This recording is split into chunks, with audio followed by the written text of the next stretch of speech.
अस्सलाम वालेकुम रहमतुल्लाहि व बरकातुहू। दोस्तों की हाल चाल है? ठीक हो? उम्मीद करने तुसी सारे खैर वाफियत नाल होवोगे। अल्लाह ताला तमाम नू अपने हिफ्ज़ो अमान दे विच रखे, आमीन सुम्मा आमीन। तो भाईओ, अज सुबह की नमाज तो बाद मेरे दर्स विच जिहड़ा नबी पाक सल्लल्लाहु अलैहि वसल्लम दा फरमान गुजरा उस नू अर्ज़ करने आ मुख्तसर वक्त के अंदर कि आलमे दीन की ज़रूरत की है।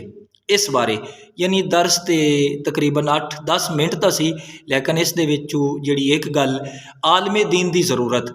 तो नबी पाक सल्लल्लाहु अलैहि वसल्लम का जिहड़ा फरमान गुजरा, यानी जन्नती जदों जन्नत के बाज़ार विच पहुँचणगे तो उलमा जन्नत विच भी जन्नतियां की रहनुमाई फरमानगे कि अज बड़ा ही बाबरकत वक्त आ गया है, जिस वक्त अल्लाह और उसके महबूब का दीदार होगा। तो जन्नतियों चलो, चल के जन्नत के बाज़ार दे विच अल्लाह और उसके महबूब की ज़ियारत कर लवो।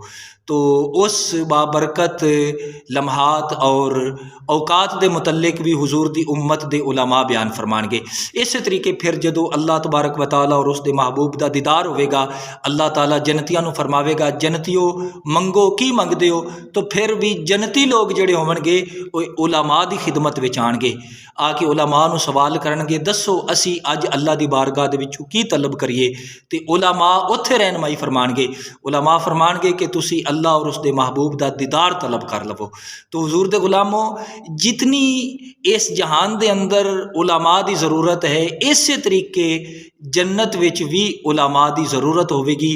तो जन्नत विच भी हुजूर की उम्मत दे उलमाए हक जन्नतियां की रहनुमाई फरमा रहे होंगे। अल्लाह ताला सानू उलमा और मशाइख दा अदब एहतराम करन दी तौफीक ता फरमाए, आमीन बिजाह नबी अमीन।